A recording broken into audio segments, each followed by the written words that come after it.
folks. I think we need to get started. That's a shame, really. As you know, this meeting is one of many that we're going to be holding here at the center. We'll be working for our guests, and therefore the name guest work. Cute. All this time, I thought working for our guests was the reason us coming to work every day.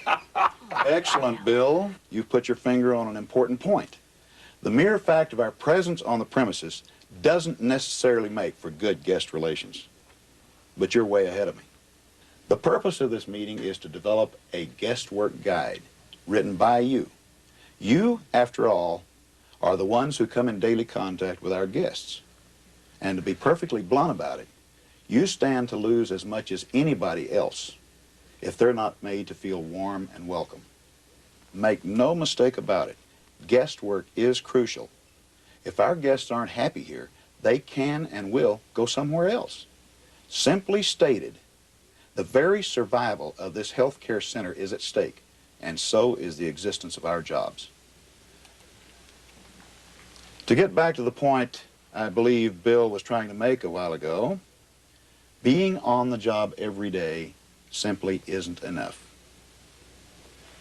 Dr. Watkins, head of the psychiatric department, has agreed to join us today. We appreciate your time, Phyllis. You may not know everyone, so quickly, this is Bill Taylor, maintenance supervisor, Jose Garcia, orderly, Beverly Johnson, charge nurse, Diane Collins, head of food services, and Margaret Smith, nurse's aide. By the way, Margaret has volunteered to take notes for us today. We appreciate it, Margaret. For the record, I'm Malcolm Fuller, director. The term guest is very broad in its application. It comes to the center for whatever reason. Patients, their families and friends, the clergy, members of the media, salesmen, delivery people, the postman. The list is endless. All of them vitally important to the success of our guest relations program. But in the interest of time, we're going to narrow the focus of this very first meeting to those who top that list, our patients. What to do here is share ideas. We want you to give us observations, things you feel, examples of. Remember, we're not making any judgments here, so please be candid in your comments. So who wants to start first? Mark? Oh, well, is it all right to mention names? I don't want to make anybody mad. Oh, come on, Maggie. Since when did that bother you? Don't you start with me, Bill. And the name is Margaret. And I had you in mind anyway. He has this awful habit of talking down to our older patients. What do you mean, talking down to him? Why, I'm always nice to old folks. You do it all the time. Well, how are you today, lady?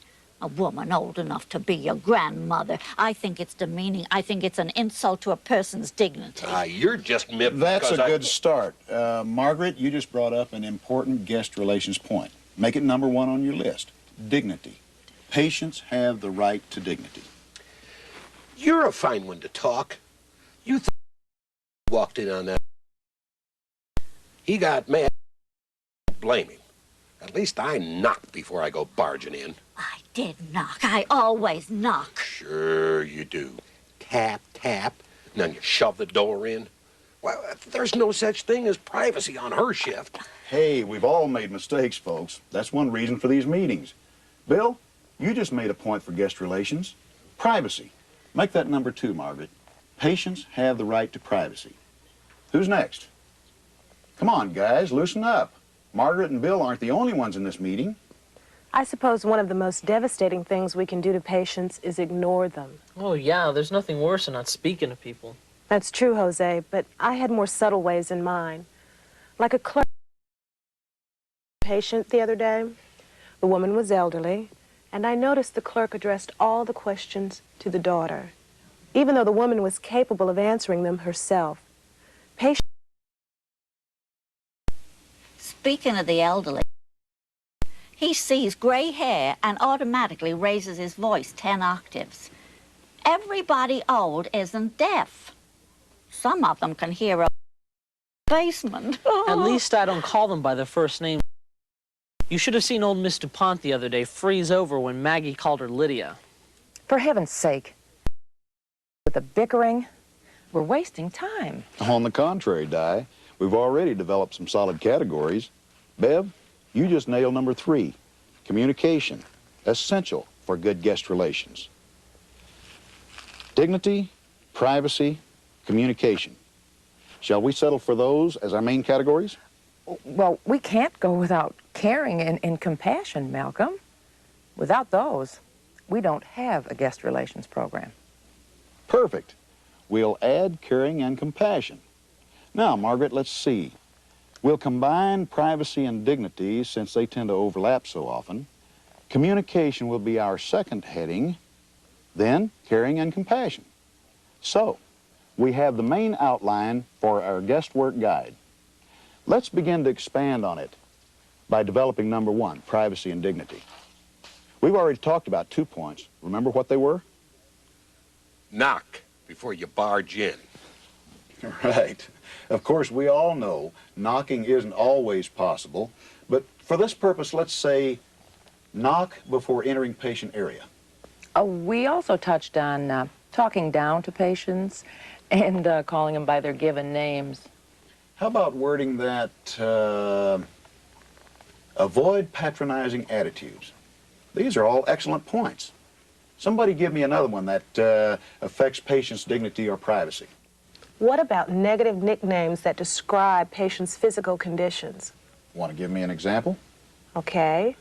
Names like Daffy. Do you remember Mrs. Myrtle Lambert Di? The poor thing had suffered a stroke, and of course, she was slow. Well, someone thought the name Myrtle the Turtle was funny. I can assure you her son didn't. He went straight to the administrator.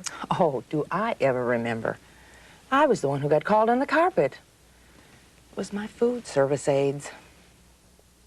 If I may please, Malcolm, I would like to emphasize this point particularly as it applies to our elderly patients. We must be careful in our conversations about them.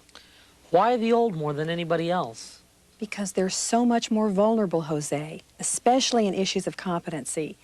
Families have been known to use hearsay as well as professional records and reports to gain guardianship, power of attorney, even civil commitment. That's terrible. In my culture, we don't do such things to our parents and grandparents. It is terrible, Jose, but it happens. Okay, Margaret, let's make the next point. Avoid negative nicknames. And let's add demeaning descriptions, meaning terms like crippled, feeble, deaf, dumb, weird. All of them destroy the privacy and dignity of patients. Well, aren't breaches of confidentiality invasions of privacy? Oh, you bet. What do you have in mind, Di? Well, we have so much confidential information about the patients. Their histories, their health care records, their treatments. Plus, so many of them trust us and they confide in us. Some of our elderly patients have no one else to talk to. True. And we simply can't be too careful in how we handle that knowledge. Amen to that, Di. Margaret, write that down, please. Avoid breaches of confidentiality. How about rumors? Don't they fit in here somewhere? If they fit anywhere, they'll fit here. What about them? Well, it was 2 of the food service people. I overheard them talking in the hall. Oh, no, not again. I'm sorry, Miss Collins. We're supposed to talk. Oh, it's okay, Jose. Just go ahead. I'll hear about it anyway. Well, they were pretty noisy. They had overheard that someone on the floor had gotten AIDS, and they were very upset. There were a lot of visitors in that hall. So that's what happened. That patient didn't have AIDS at all. The patients on that wing and their families were all up in arms. They made that poor man miserable. I know who you're talking about. It's real tough, too. Poor guy lives in this community. AIDS is one of the biggest thieves of this century. When it doesn't steal lives, it robs reputations. We just can't bandy that word around lightly. Excellent example, Jose. Well, Di, Looks like our guestwork guide is going to be very helpful to your people. Do you see these notes? I'm not going to wait for you to come up with a finished product. It seems Jose made a dandy point. Keep rumors to yourself. And boy, is that important. Did you get that down, Margaret? Do not spread rumors. Bev, you were about to say something? We touched briefly on privacy as it applies to their persons. What about privacy of possessions? Do you know, I actually found an employee reading a letter she found in a patient's room. Plenty of people think it's okay to help themselves to snacks they find lying around, too. Yeah, I can think of one I saw noshing on a cookie the other day. I'll have you know, Mrs. Carter offered that to me. Uh-huh. Knew just who I was talking about, didn't you? Another good point, Margaret. No trespassing on personal property. I think that's about all the time we have for privacy and dignity, folks. That's not all. No, I know. We barely scratched the surface. I wish we had more time, but we still have a lot of ground to cover. Phyllis, do you have any comments before we move on? Yes, thank you, Malcolm. I know that the majority of your patients are elderly, and I truly admire your attitude toward them. Unfortunately, when we say the word old, most people immediately think of drab or useless, senile, grouchy, and heaven knows what else. This adds up to ageism, meaning negative opinions about older people. It's a shameful national mentality, that's what it is. We're brainwashed by images of youth. Exactly, Bev. And the truth of it is that many of our older patients are still very bright, creative, wonderful adults. That ageist attitude is a subject that's going to keep recurring. Let's add it now. Avoid ageist attitudes. Okay, Margaret, let's see how we've done. Okay. Okay. The first main heading in our guestwork guide is privacy and dignity, under which we have listed knock before entering patient area, avoid patronizing attitudes, avoid negative nicknames and demeaning descriptions, avoid breaches of confidentiality, do not spread rumors, no trespassing on personal property, and avoid ageist attitudes. How about that? 7 good points. We just abolished 7 deadly guest relation sins. I think that's an excellent start. We'll take a break now and see if we can do as well with communication when we come back. I'm ready for it.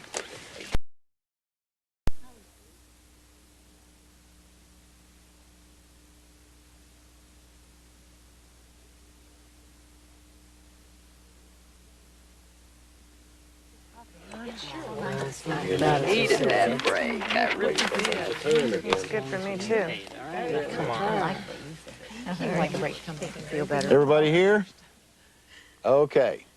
As a quick refresher, we decided on these main categories for our guestwork guide: privacy and dignity, communications, and caring and compassion. We developed 7 major points under privacy and dignity. Communication covers even more territory. Let's begin by defining communication. Bill, we'll start with you. But remember, keep guest relations in mind. Well, that's easy. Talking, what else? Yes, that's an obvious one. Let's put that down, Margaret. Talking. Jose, what does communication mean to you? Well, what Bill said, you talk to people, they talk to you, back and forth. So you'd say you not only talk, but you listen, right? Sure, if you don't hear what they say, you can't answer back. Good, Jose. Let's get that down, Margaret. Listening. Bev, give us your definition. Well, okay. To me, the signals we give out with our faces and our body language are as important as anything else. Oh, yes, indeed. That's true. But don't you think that's really a part of talking? We talk not only with our speech, but with gestures, our bodies, our expressions. What do you think? Margaret, can you add to the list? Oh, well. Of course, Bill took the easy one. Well, how about Looking. Looking? What's that got to do with anything? I thought we weren't supposed to make any wiseacre comments. That's right. We're hunting ideas here, Bill, not making judgments. Go ahead, Margaret. Well, I think you communicate with someone when you look at them. When you think about it, doesn't that belong more under listening? Yes, that makes sense. Sort of paying attention. Would you agree with that, Margaret? Well, of course, that's really what I was getting at. How about settling for the two definitions we already have for communication, talking and listening? They'll keep us plenty busy for the time we have. Okay, head up a new sheet, Margaret. Talking. Interestingly enough, one of the most frequent complaints we have from patients, or from families for that matter, is that nobody talks with them. I'm glad to hear you say talks with and not talks to. This means a give and take conversation. I hear complaints like that all the time, Mr. Fuller. Mostly they're about the doctors. Margaret! Well, it's true. No offense intended, Dr. Watkins. None taken, Margaret. Well, doctors are famous for not taking the time to answer questions or explain things. The patients resent it, and their families do, too. Criticizing the doctors is all well and good, but I think we need to clean up our own act first. We need to keep each other informed if we're going to be any help to our patients. Want to elaborate on that, Di? Oh, indeed I do. We got blamed because they had to reschedule surgery on one of your patients. The truth is, we didn't get the information that the patient was NPO. That's why she got the dinner tray. Bev, I swear I delivered that myself in person. Well, who did you give it to? None of my people saw it. So they say. Hold on, everybody. We're not here to air grievances. Let's make our points on the chart, please. Yeah, ladies. Try to stay cool. Let's not forget how important it is to introduce ourselves to the patients. They need to know who we are and what we do. And they need to know about medication, too. Remember Mr. Owens? No one told him what that painkiller would do. And you know what happened to him. Hey, is he the guy that fell and hit his head on the bed frame? Yes, he's the one. He's just fine now, though. Let's not dwell on that. What I'm hearing everybody say is that patients have the right to the free flow of information. Put that down, Margaret. It's a real imperative for good guest relations. One thing happened the other day that I thought was really terrible. I was helping a patient out of his wheelchair, and in rushes this nurse. She kind of pushes me aside without saying anything and reads the patient's blood pressure and took off. Well, the patient didn't know what to think. I'm telling you, some of these nurses can be rough. Bev, I'll bet I know who that was. And it's a shame, too. She's probably one of the most capable, dedicated nurses we have.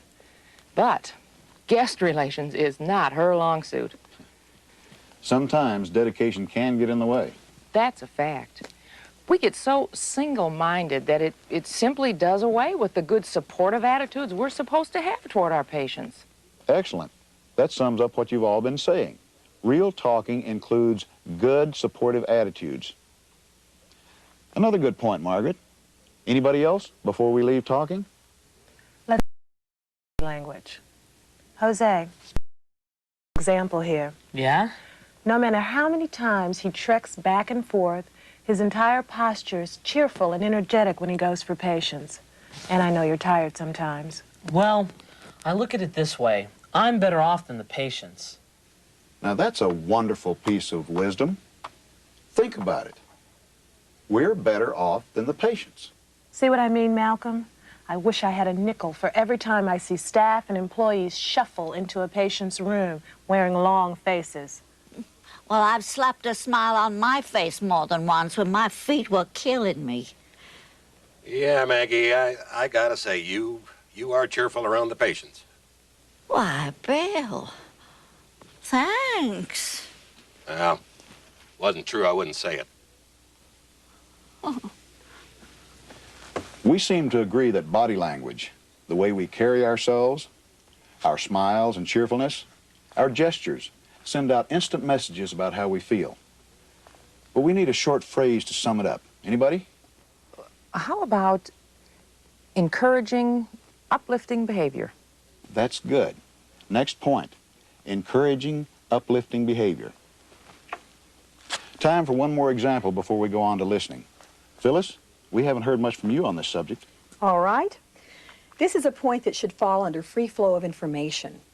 It is important that we be alert to patients and report anything that might be just a little unusual or different about them. Especially our elderly patients, Dr. Watkins. Oh, indeed.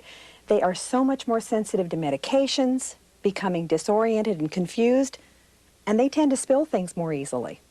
They drop stuff a lot, too. I'm always having to pick stuff up off the floor. And Mr. Bradley, he throws things. The other day I walked into the room and... We'd really like to hear that story, Jose, but unfortunately we're out of time. Let's make alert observation and reporting next on the list. Okay, everybody? So, we have defined talking these ways: free flow of information, good supportive attitudes, encouraging, uplifting behavior, and alert observation and reporting. Now that's what I call outstanding guest work. Time to move on to listening. Anybody want to start us off? Anybody but Maggie. She hasn't listened since they took the pacifier out of her mouth. Okay, Bill, quit picking on Margaret. Since you've taken the floor, how about saying something useful? Talk to us about listening. Oh, I don't know. Seems like all I ever do is listen. I'll tell you one thing, though. There's just no pleasing some patients. Bev, that little lady in 412, was she ever pleased with the painting on her wall? I listened about that till I was numb. I traded it out 3 times. That painting wasn't her problem at all, Bill. She was just plain lonely. You ought to try feeding him if you want some real creative complaints. Did any of you ever hear of tough toast? Not since the last time I had breakfast in the cafeteria. Enough already. Let's get back on track. We're talking about guest relations, not staff complaints. Well, I say we've got to listen to the feelings as well as words. Bill, your little lady is a perfect example. Di, you and I both know patients just naturally hate hospital food because of the way they feel. So we take their complaints with a grain of salt, if you'll pardon the expression. Listening to feelings is necessary. But wouldn't you agree, Bev, that we can never dismiss complaints simply because a patient is emotionally fragile for whatever reason? Oh, certainly. I didn't intend to imply that. Complaints should always be followed up. I guess the point I'm trying to make is you've got to understand if the patient is demanding or unreasonable before you can take positive action to help them. I agree, Bev. As a good example, we have an elderly patient that became so verbally abusive at one point that I was called in to deal with him. But I discovered what was really bothering him was the staff was making all of his decisions for him. He had lost his right to make his own choices. Since we began encouraging his independence, he's wonderfully cooperative, a perfect gentleman. Hold on now. Margaret, we've established 2 good points. Understand feelings behind the words and follow up on all complaints. Phyllis, I'd like to save your comment about encouraging independence for later, okay? I know someone isn't listening to me when they don't look at me. Sometimes I'll go to talk to my supervisor and he'll be looking at papers on his desk, or else he'll check to see what someone's doing across the room. I'm sure patients feel the same way, Jose. We know in some cultures, looking directly at a person is not considered proper, but in this country, it's a sign of recognition. Let's make that one of our points, Margaret. Real listening means look at the patient. Anybody else? Jose said something else. When his supervisor lets his eye wander, it means he's letting his mind wander. Yes, and we all do it. I'm ashamed to think of how many times I've had to ask a patient to repeat something because my mind was on what I was supposed to do next. It's that moving from job to job instead of from patient to patient that gets us into trouble. Well said, Phyllis. Margaret, let's make the next point. Focus full attention on one patient at a time. Anybody else? No one? Well, maybe we've covered it. Under listening, we have understand feelings behind the words, follow up on all complaints, look at the patient, and focus full attention on one patient at a time. Sounds good to me. How about it? I think we've earned another break, but don't lose your momentum. The best is yet to come.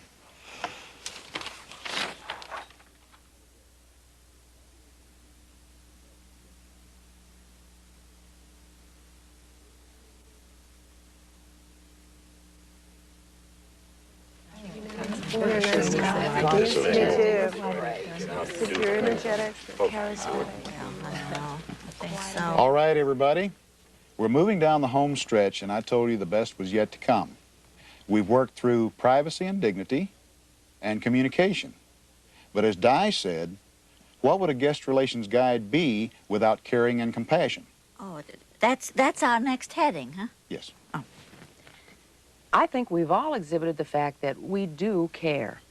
The problem, I suppose, is how we handle it. The compassion, maybe. Yes, that's it. You made a remark earlier in our session that dedication can get in the way, and it can. You know that nurse that Jose was talking about, the one that seemed so rude? Knowing her as I do, I'll bet she dropped everything to read the pressure of that patient as soon as possible. That's caring. But it just didn't come across. I've seen that same nurse sit down and cry when we lose a patient. And that proves she cares deeply. However, there's a morale problem to be dealt with here. Patients need nurturing, emotionally and psychologically as well as physically. Speaking of nurturing, I worked in long-term care here at the center for 3 years, and there was an aide who used to do the nicest thing. At the end of her shift, she'd stay long enough to write a short note to each of her patients who were lonely or depressed. She'd write little positive things like, "I'll see you in the morning, sleep well," or "I'm off tomorrow, I'll miss you." I can't tell you how much it meant to those old people. I always thought I'd do something like that, but... What a lovely story, Bev. How would you sum it up for our guide? Well, let's see. I think I'd say show genuine interest and concern. Margaret, I don't think we can do any better than that. You know, we're always really nice to new employees. Aren't patients in the same spot? I mean, they're kind of out of their element, and they sure don't understand the system. Exactly, Jose. We ought to be sensitive to the patient's confusion and uncertainty. Malcolm, can't we make that the next point on our list? Word it for us, Di. Okay. How about be patient, sensitive, and kind? Boy, that sure hits me where it hurts. I never have had a lot of patience. I expect that's true of all of us, Bill. We all fight the tendency to be impatient. A lot of it's due to lack of time and to stress. Oh, it's true. Half the time we don't have time to get our jobs done, much less worry about guest relations. I know we need to. I'm surprised it's taken this long for lack of time to be mentioned. True enough, we all have crammed schedules.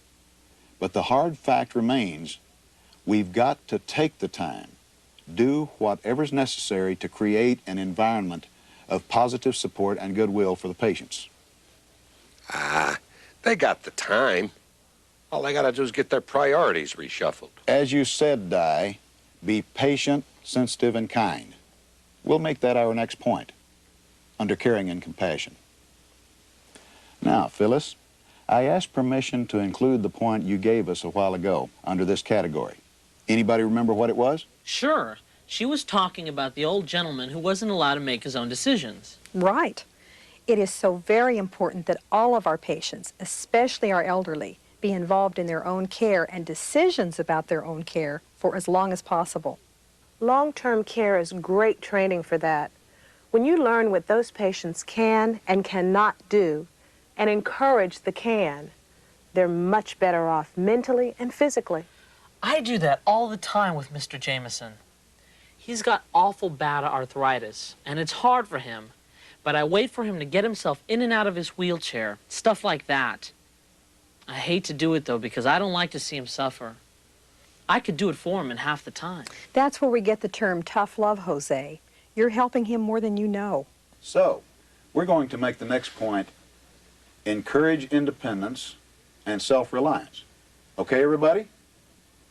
Somebody give us another point. Well, I think there's nothing like the human touch. Now, we don't do enough of that for our patients.